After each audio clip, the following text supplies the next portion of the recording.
Hello, everybody. Good evening. We're going live from the Women Inspiring Network for IIT. And today our topic is fashion tech and sustainability.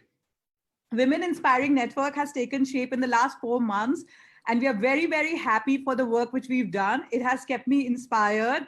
In July, we had the sustainability series. And of course, I've been talking to Bandana for quite some time, and we're really glad to partner with IIT in this initiative to discussion fashion, tech, and sustainability. And of course, some new thoughts on how now it's more than important than ever for fashion to digitalize itself, look at sustainability. In June and July, we've done a filmmaking series with noted filmmakers, a censor board personality, where we partnered with Inox and Business World, and we had a 10 million reach on social media. We've got 100 positive voices of women on our platform, what kept them positive during lockdown. We, of course, did a webinar for them, 70 voices in the first phase of lockdown. And next in the pipeline, we have Winning Minds, which we are going to start next week, talking about women authors in India and internationally. So now coming back to our topic, Bandana Tiwari has been a former fashion features director at Vogue and now a sustainability activist. And I have known Bandana when she was in Vogue, and we were just discussing about her life in Bali, and probably she will tell us a bit more about that. And just to introduce you, Adhiraj Singh, he's a 3D motion designer and a visual artist. And I know he's created something really, really exciting, fashion campaigns using CGI. And he's even given it a name called Rajiv. So of course, I want to know much more about it. So he founded Lota Designs. Unfortunately, Roma, who was going to be our third panelist, she's had a family emergency and she could not join us.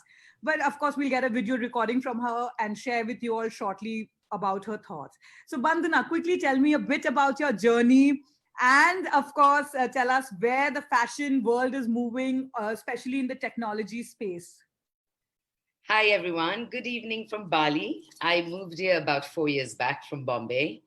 I also resigned from Vogue after 13 years of a great, fun life, very thrilling, and with all the opportunities you can well imagine. But coming to Bali was a big mind shift, apart from a lifestyle shift, and moving into being a sustainability champion, activist, thinking about environmental issues, the kind of wastage that comes from fashion, how we can harness technology to have cleaner systems, streamlined systems in a very lucrative trillions of dollars of industry of fashion that became predominant in my journey professionally and personally. I think the best thing for me that happened was what I did professionally became very personal when I came to Bali. So being a sustainability activist in fashion is as much about my integrity, my personal beliefs and ideology, as it is about having a good life, earning a good wage, and living mindfully. And Adhiraj, why don't you tell us a bit about your journey and how technology is playing a role in fashion in today's time? Sure. Hi, everyone. My name is Adhiraj Singh. I'm an art director, digital designer, and 3D artist based in New Delhi, as to be mentioned. I'm also co-founder of Lota. I actually entered the fashion world very unexpectedly. I kind of went on a tour of mass manufacturing facilities, and that's where I kind of found this whole waste problem, and the journey of Lota began. Before that, I used to work a lot into 3D forms and kind of making 3D worlds, just because it was nice to play God in a sense, to create visual communication. As a visual communication graduate, I wanted to be able to create anything I wanted or anything I could imagine, and the medium kind of spoke to me. And then when I got introduced to a problem of this waste, this huge issue that we have, it's amazing that we manufacture in our country, but it's also the fact that we're not dealing with the waste is a big problem. So Lota has kind of been that intersection of leveraging my abilities with 3D technology and my obsession for emerging technologies, and kind of adapting it to this problem specifically and creating a kind of new label that expresses itself to a new market and thinking for the future, not for kind of reinventing the whole system as opposed to just one part of it. And technology for us plays an is very, very important. We started with the visual communication side of it, but we've slowly started moving into the design iteration part of it, where now our shirts are being designed by algorithms rather than just by people. So we're trying to go bit by bit into the process and see where we can ingest technology. Yeah. So, digital transformation, which has taken place in the fashion industry, tell us, Bandana, if you've noticed things, how differently they're being done in Bali versus India, or your global experience, because I know that you're talking a lot on international forums. And if you can just throw some light on that. Right. I wouldn't make it specific to Bali because it's such a tiny island, and Sure. it's very much like little regions within our own country in India that is handmade and handloom and made by hand. But if you look at a holistic picture of the fashion industry, the global fashion industry, particularly post and during COVID, rather, you see that the whole shift has gone to the digital sphere from offline shows, for instance. So, Shanghai Fashion Week, London Fashion Week, Paris Couture Week, even our own Indian fashion weeks have all transformed their businesses into an online space that goes across a variety of expressions, whether they are just like digital lookbooks, to branded videos, to designers doing podcasts, to what we are doing, Zoom conferences. I think the engagement period is quite intense because it really actually speaks volumes about the content now more than anything. So if you don't really have the gravitas to be able to stand face to face like this, we are in 3 different parts of the world, let's say, to be able to have something sensible to stay at a crucial time like COVID times, and to watch the industry suddenly morph because of the needs of the time is extraordinary. When I see what's happening in the fashion industry all over the world, I will take Helsinki Fashion Week as an example, which created the first 3D fashion week in the world.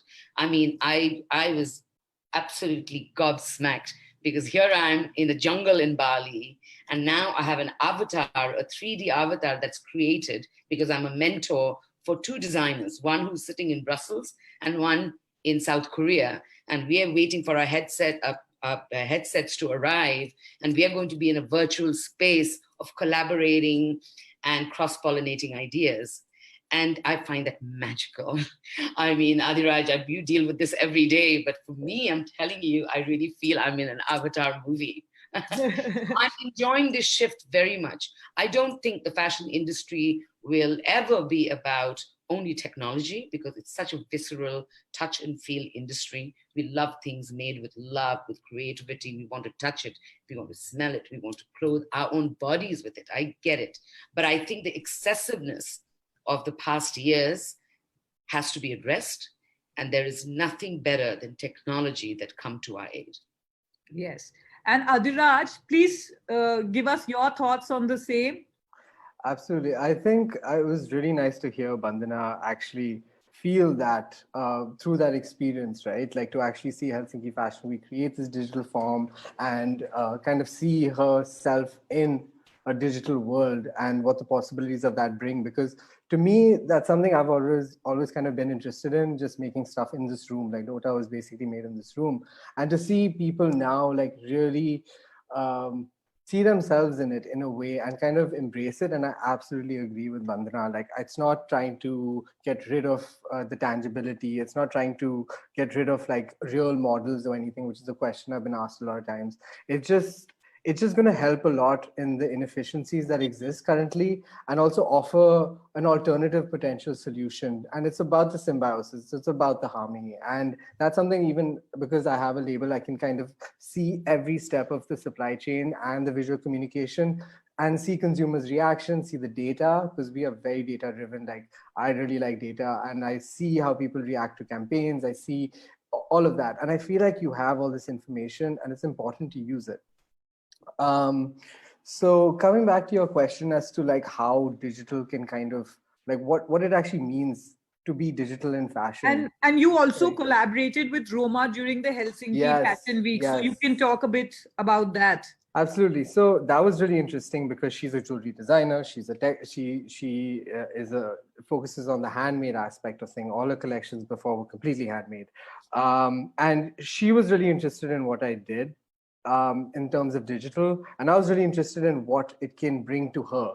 So that symbiosis, like even besides the final product, like the way we were working with each other, even something as simple as she was like, oh, if I have this visual design in my head, I have these other designs that I want to experiment on, but it takes so much time, effort, labor, money to actually do that. But now if I can iterate 10 different solutions and come to the best one and then produce it, why not, right? Like it makes so Right. much sense. And then doing that at scale all over this beautiful big planet of ours that's just wasting and wasting, it can really give a counter narrative to this kind of like wasteful supply. Fashion doesn't have to cost the world. Like I truly believe that. I think that like technology can offer this alternative way of viewing fashion, which is a little more holistic. And for me, in all honesty, this is what interests me. I'm not a designer, I'm not the creator, but as an activist, to be able to see the symbiosis that you're talking about, where you're literally controlling your inventory, you're controlling your sampling. You can be as creative as you want without the kind of wastage that we've seen when we have to deal with real materials. Then you have to transport that materials. Then you have to collaborate over, hundreds of miles of distance. Absolutely. The carbon footprint of creativity itself was Is never Absolutely. accounted for.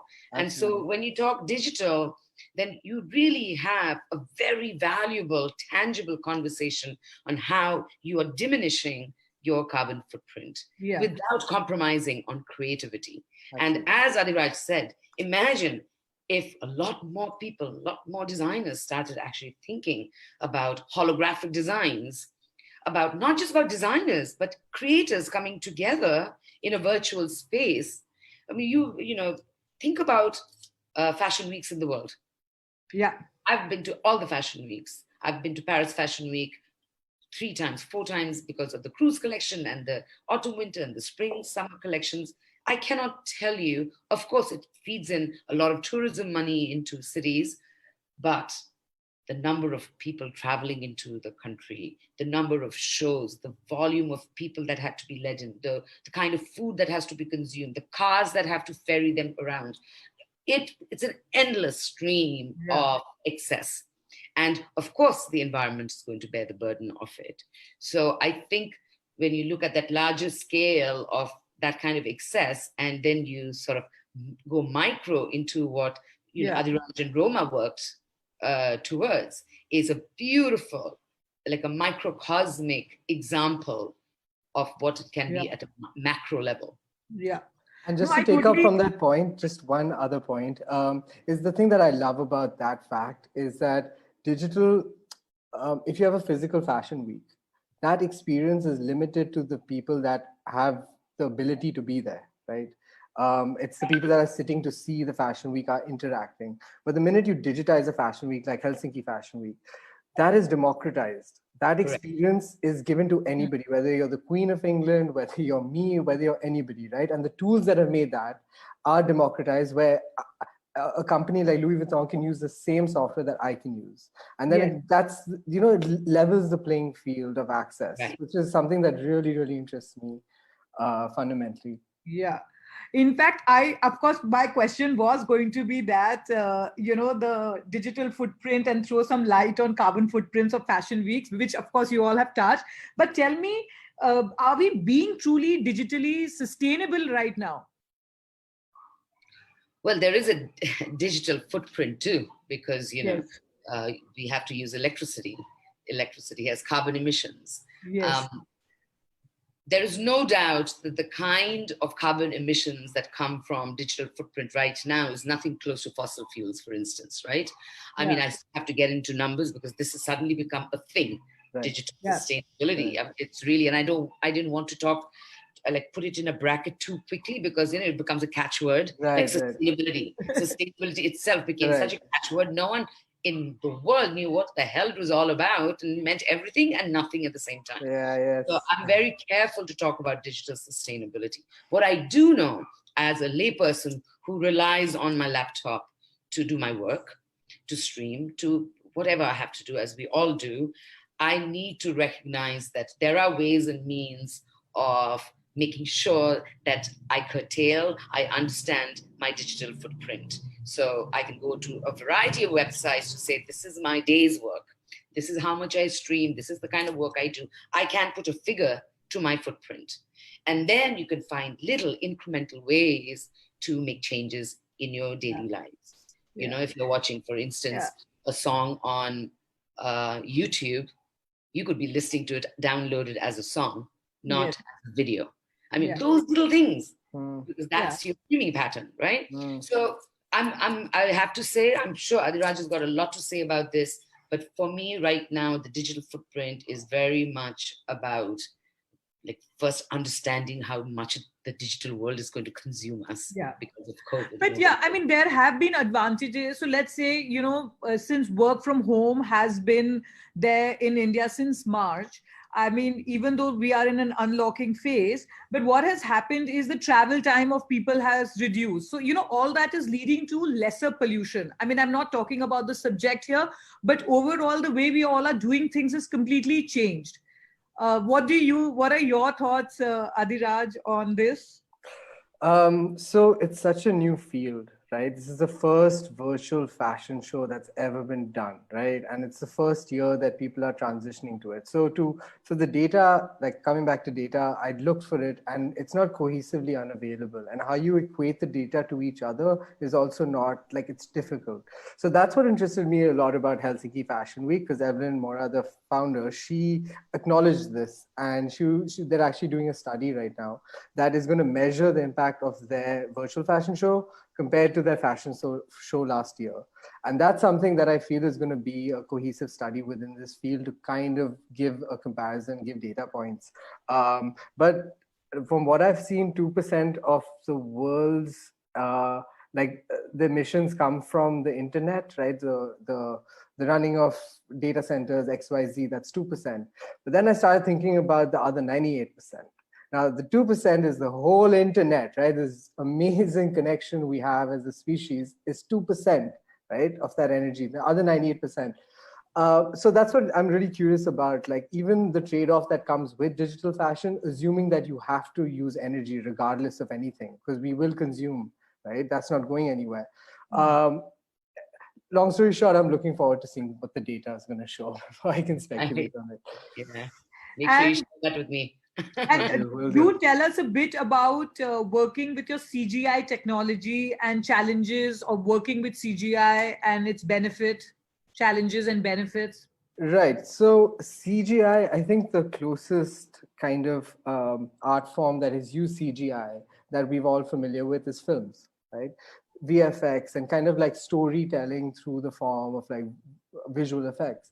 Now, I wanted to bring that to fashion because it was very fundamental. When we started, we didn't have a budget, we didn't have a lot of money, but we wanted to do this. And I did 3D. And for me, it was more philosophical, where I was like, okay, at the end of the day, people are probably going to see the content of Lota more than they're going to wear the shirt. You know, like most of the people aren't going to buy a shirt, but they're going to see the content, right? And the content is only going to live on Instagram. So it's a digital square. So for me, it was all about using CGI to kind of mimic reality and tell stories that you couldn't tell by physical production, because physically you have to create shoots, you have to get people involved, 150 teams.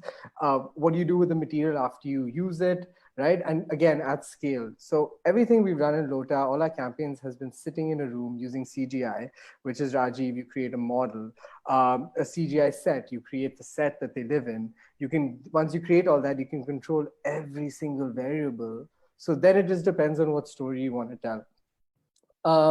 So it's been really interesting, but at the same time, it's challenging, right? So some of the challenges that people think that because something's digital, it kind of just happens at a click of a button. But what I'm realizing is that there's so much handmade aspect to it. Like just because it's digital doesn't mean it's not handmade, right? Like sculpting, if I have to sculpt one of my characters, I start from a face and then I'm sculpting each part in. It's all theory, it's knowledge, skin textures, lighting, like there's so much theoretical. I'm a cinematographer, I'm a director, I'm like all of that, right? So it is challenging in that respect.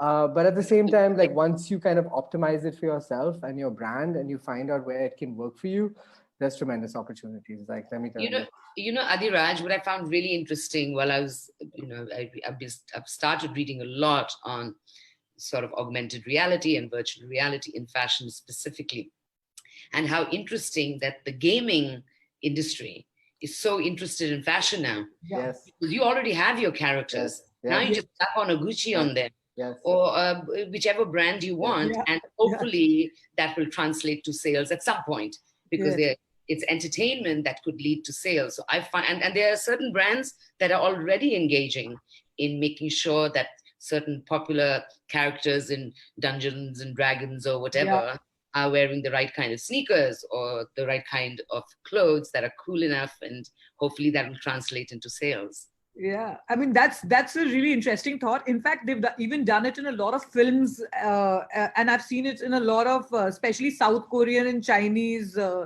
series or films. I mean, K-pop and all, they're all based on, but these are human beings that are being styled by other human beings. Yeah. Here we're talking about CGI, which is like, and augmented realities, which is pretty much, as you said, and maybe we'll see some of on a computer. And we'll see some of these engineering students come up with much more in the coming years. I don't know what reality will be. But Bandana, tell me something. What role has virtual reality, help us in deep diving into sustainability? What role do you see it in trend forecasting? If you can throw some light on that. Different questions. So the first question, and maybe after that you go to Adiraj and I'll go back to trend forecasting. Sure. So for me, what I found really, really interesting about virtual reality, not augmented reality, virtual. So, augmented reality, I don't have to tell anyone, it's digital layering in your own reality. And virtual reality is a completely different reality, right? You're creating a different world. So I love the work, and I'm sure, Adiraj, you know this amazing virtual reality filmmaker, Chris Milk. Okay, so Chris Milk collaborated with the United Nations, and it was Samsung, and they created a film that was a VR film about the life of refugee children in Syria, and he made such a compelling VR film that when you wore the set, you were in their lives. This is not like watching a film. You're immersed in them. You're immersed in that moment, right? You're immersed. And what they noticed was that the campaign was, of course, to raise funds for the Syrian refugee kids. The campaign donations just shot up because people could for the first time, empathize with the problem. So Chris Milk himself says that VR is the biggest tool of empathy because nothing can bring you closer.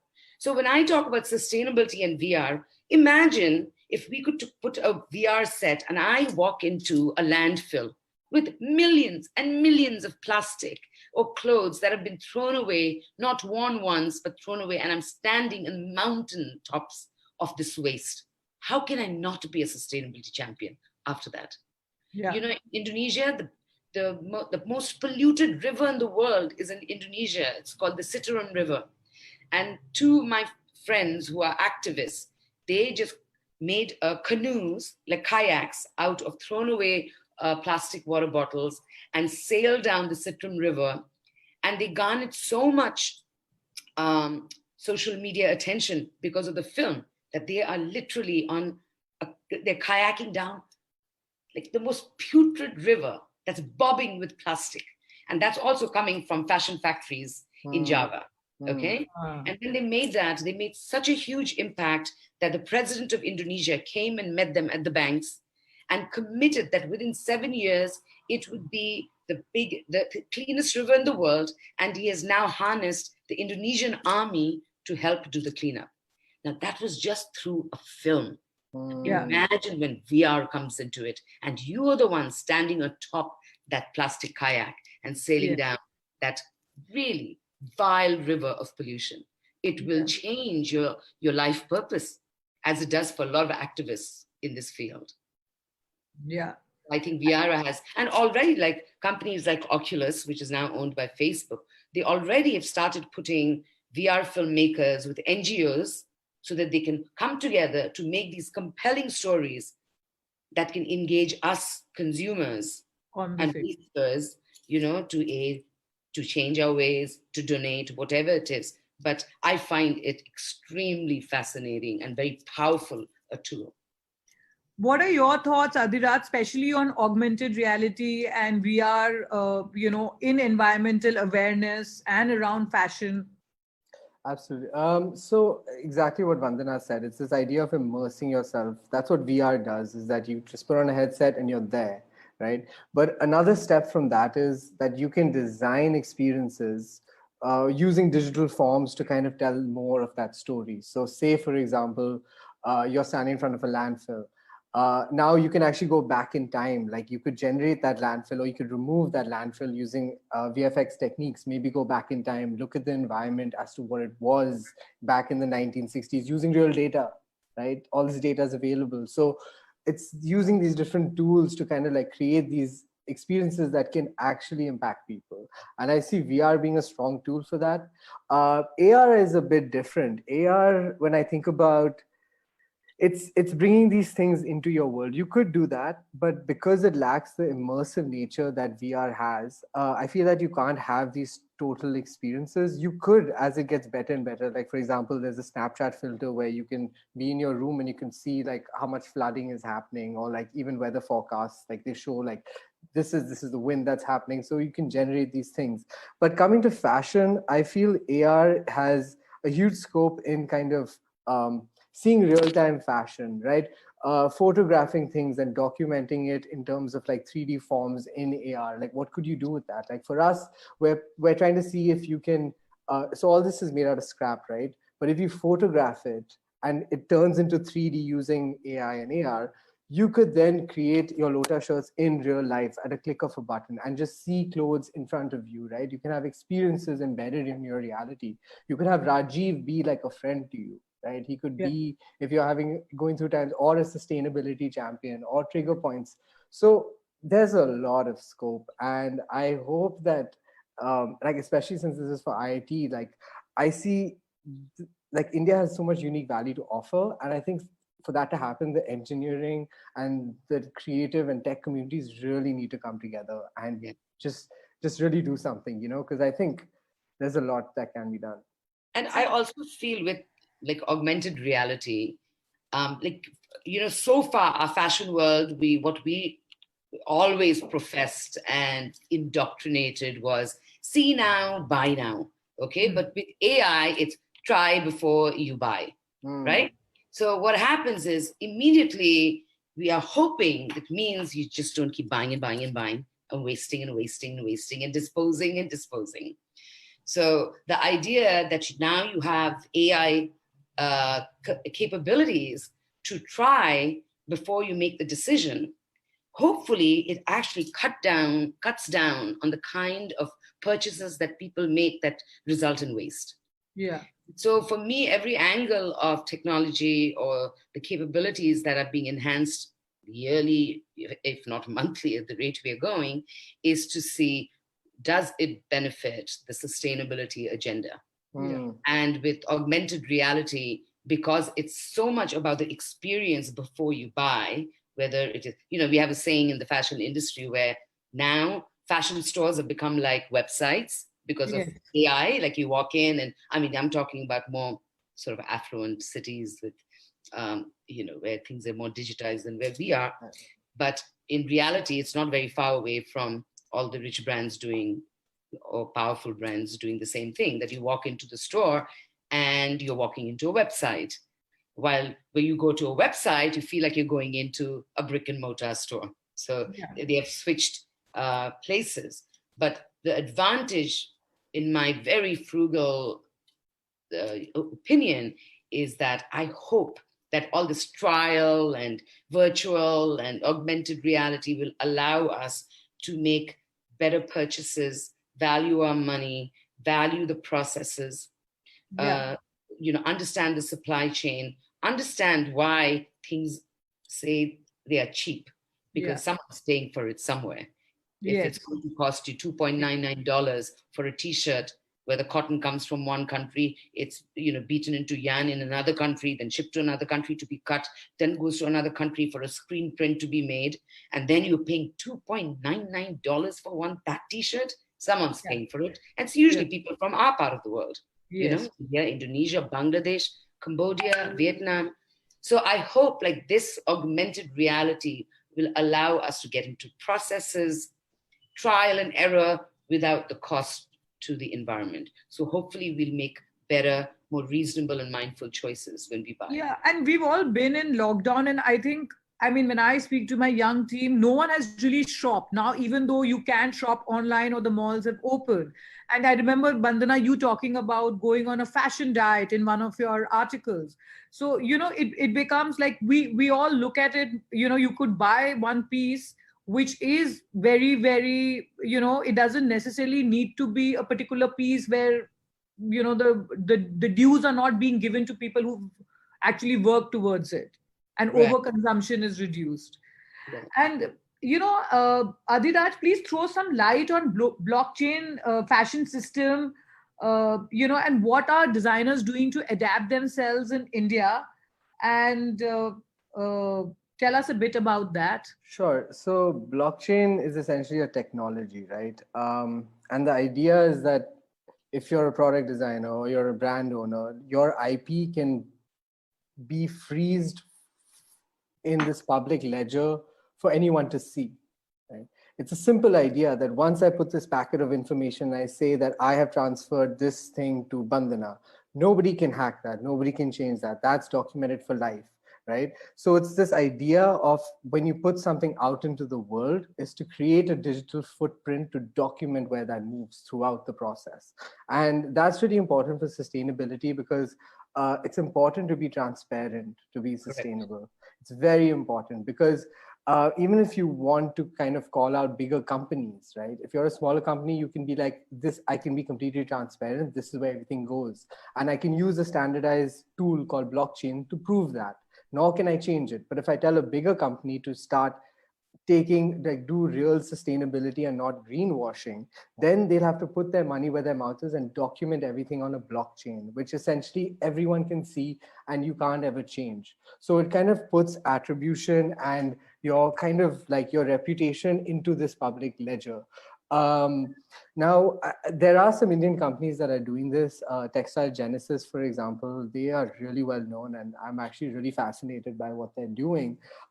Essentially, they want to digitize and have traceability of any textile asset, right? Whether it's fiber, yarn, fabric, or garments, and kind of like equate that into digital currency. And you create the system. And the question is that why would you do this? Because some kind of like design houses do this, a lot of sustainable fashion brands.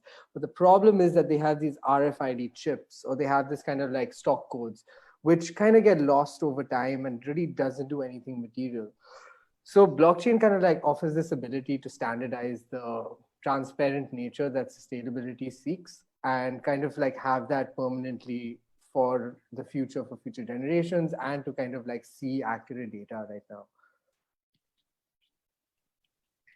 And Bandana, like, tell us a bit about your about handmade products, artisans, and where technology can play a role in the fashion and design industry. Right. So, part of my passion talking about sustainability because of where I come from. I'm Nepali from India, living in Indonesia. We have a very shared history of handmade culture. So I talk a lot about cultural sustainability, where we understand that we are rural economies predominantly and that we are grassroots economies. And so therefore I talk a lot about the Gandhian philosophy that believes in the village units, that he himself wanted to be treated as republics, as village republics, as he called it, because the strength of India before colonization lay in the fact that at the grassroots level, it was very strong, powerful in the way they made and created within their own unit villages, right? So every village would have a craftsperson, dyer, cobbler, embroiderer, you name it. These were like ecosystems that existed and fed a very, very healthy country. And then, of course, with British colonization, that's the very thing that they nipped in the bottom. And that's how countries collapse. And so for me, cultural sustainability is a big part of my conversation. And that involves made by hand, and especially handlooms and the textile industry and the handicraft industry. But here is what I find really, really shocking. And I'm not saying I have the answer because I'm just a lone activist sitting in a jungle.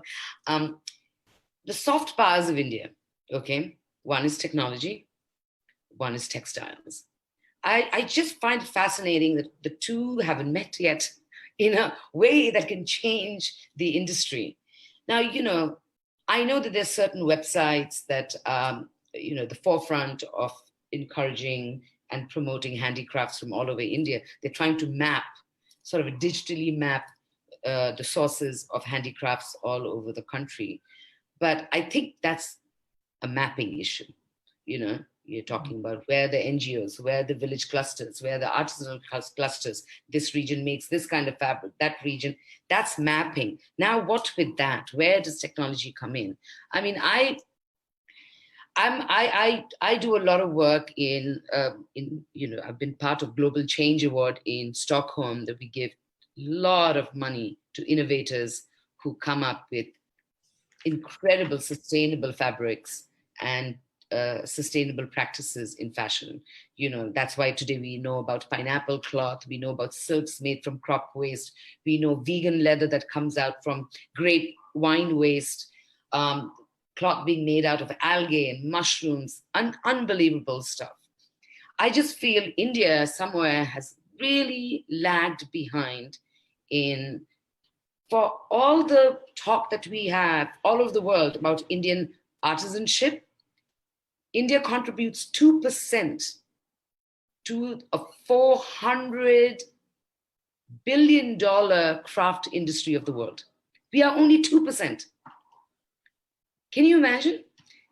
And this is a country of our size with a heritage and artistic So till technology, and to all the IITians who are listening, till technology cracks this, how do we engage? This crafts, the crafts people, the crafts industry is the second largest hirer in the country. It's the biggest job market after agriculture. Yeah. And yet we have not been able to crack it. So I have no answers, but I'm really curious for all the technocrats and all these amazing men and women who are going to come out of great institutions of technology. I hope you will address this. Yeah, I mean, that's a very interesting point, Bandana, which you've made, especially of the soft powers of us being, technocrats, producing so many technocrats as well as having so many artisans. And if both of them merge, I don't know, I mean, I'm sure our percentage will really rise in terms of the billions of dollar industry. So Adiraj, tell us a bit about, the new technology innovations and how can they benefit our process and systems in the supply chain of technology. I want you to throw some light on that. Okay, so I'll give you an example of Roma, right? She has a supply chain. She makes these goods. And basically what we realized is that the iterative process, there's so much value in the iterative process. So for example, even when I was listening to Helsinki Fashion Week, they had these talks with all these other designers and the 3D designers. And there was a singular kind of theme that ran through all of them, where the traditional designers were shocked that when they created this photorealistic shirt or garment, that to change the color was just a click of a button, right? You change it from red, you change it from blue, you can change the kind of the buttons. And if you were to do that in real life, you'd have to die, right? You'd have to do these physical processes to execute that. So from what I see from a supply chain thing is that most of the designers are traditional and they're starting to think more in 3D. By collaborating with 3D designers, they're finding out how they can leverage their existing model and use 3D design or digital forms or AI, anything, to optimize their entire process, whether it's visual communications, just trying to like sell their product, or whether it's creating it's different parts of that creation process, right? And I think that's where the value really is that digital fashion has these tools that are evolving on a daily basis, updates, and everything keeps changing. And for a supply side of it, independent designers, big corporations really need to introspect as to what their model is and what these resources can offer them to optimize their own workflows. There is a lot of onus on that. And that's something I realized coming out of this like Helsinki Fashion Week and working with Roma, is that there is this new way forward, but it's not a one size fits all. It's about really being mindful as to where your most waste is, how can you optimize your current process, and how do you mindfully go about doing that. I think that's the way forward for a lot of designers. So, I mean, we realize, especially during lockdown, I mean, I personally realized that even like the Women Inspiring Network took shape, and we've collaborated with many people in our journey. We've now collaborated with IIT last week, which we did with Jai Hind. Our first webinar was again a collaboration.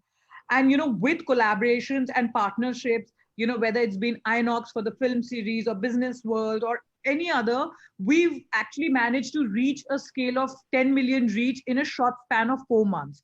And I really wanted to know your thoughts on post-COVID. How do we see collaborations for the fashion industry, Bandana? Well, in my opinion, the big winners, if you look at winning from a different point of view, as not just about being about money and success, but smaller brands that have complete control over the supply chain. They know that they can invest in technology. They know that they can make changes into a digital, move from very offline to online into the digital space, experiment with AI, experiment, use the data that is there for everyone to use to make better choices about customers and products that you have to make.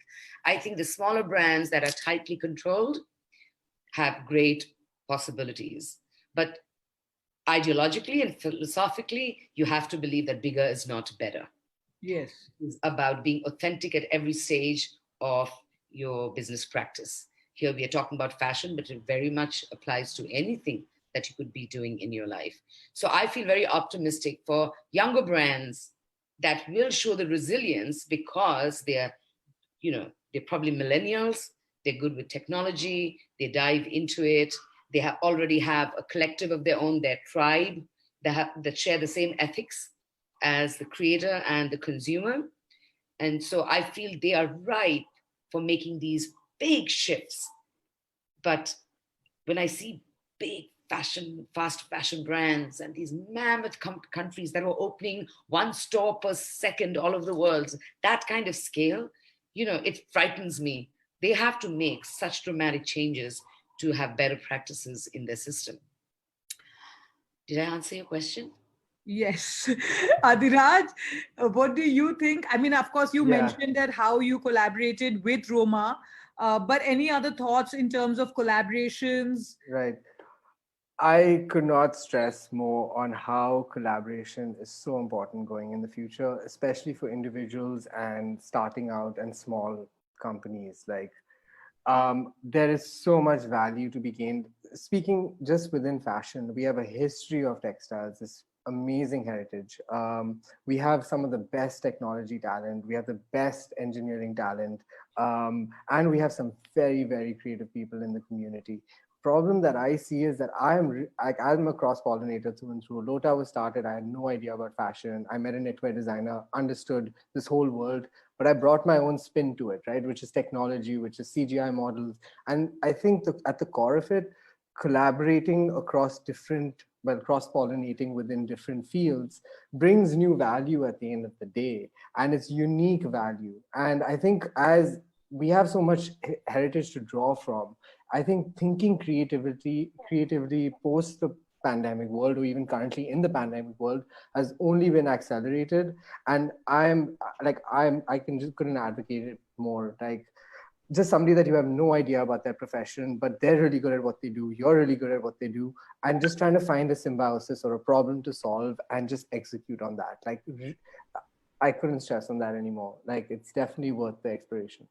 And if I can add to this, what I find fascinating, as this is pre-COVID, when I was traveling all over the world, giving talks on sustainability and talking about Gandhian principles and ideology and what have you, and finding myself in Scandinavian countries that are at the forefront of innovation, right? Of course, they are very, very affluent, small population countries, so everything's in control and they're great innovators.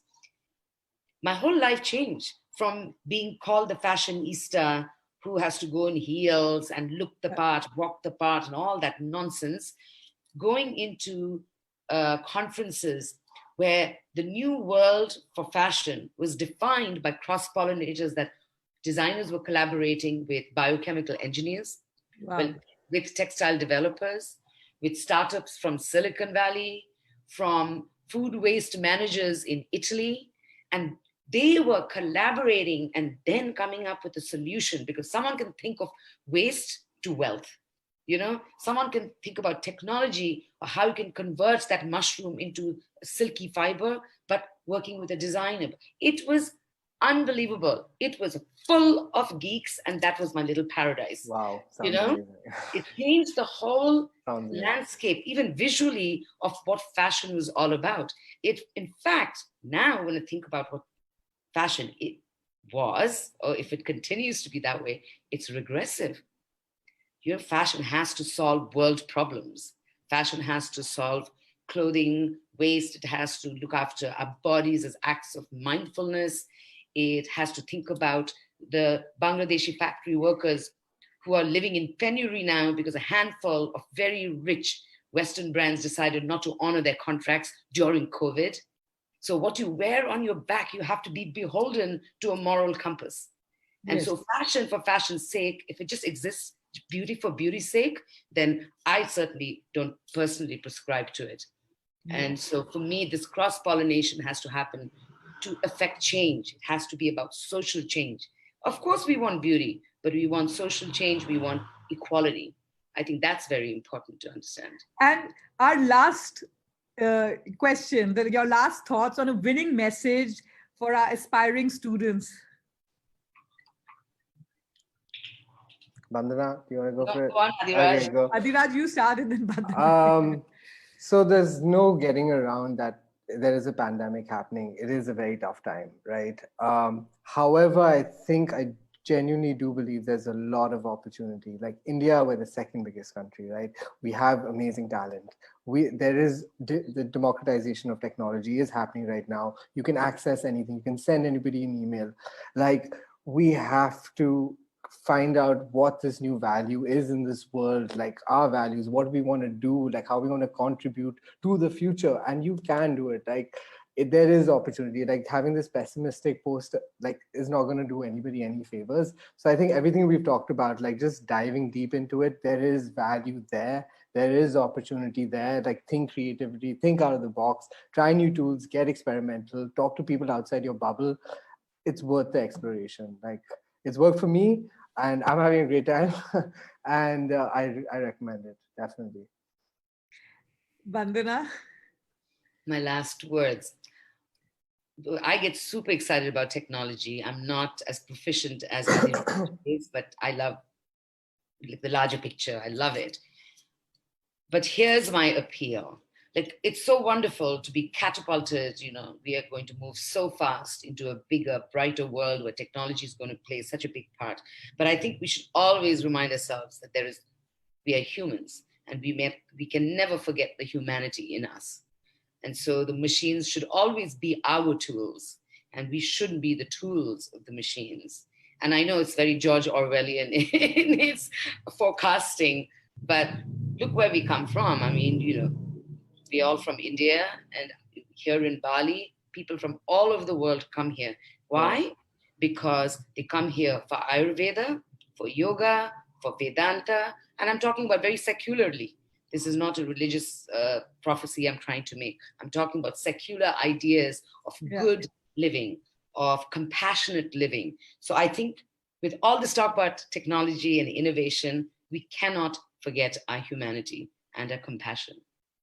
Thank you so much, Bandana and Adhiraj, for inspiring us. And, I really enjoyed the discussion on fashion tech and especially sustainability, which is so very relevant in today's time. Bandana, I've been wanting to do the sustainability series for quite some time when I first chatted with you virtually in April. And I'm so glad we were able to put this together for IIT. And for all of you watching us, please do follow us on the Women Inspiring Network. It's an inspirational storytelling platform which creates, shares, informs, and inspires. It's actually a movement to pay it forward. And if in some little way we can create some impact or change the lives of people around us, that would be really, really great. Thank you once again for inspiring us, and thank you for joining us. Thank you. Bye.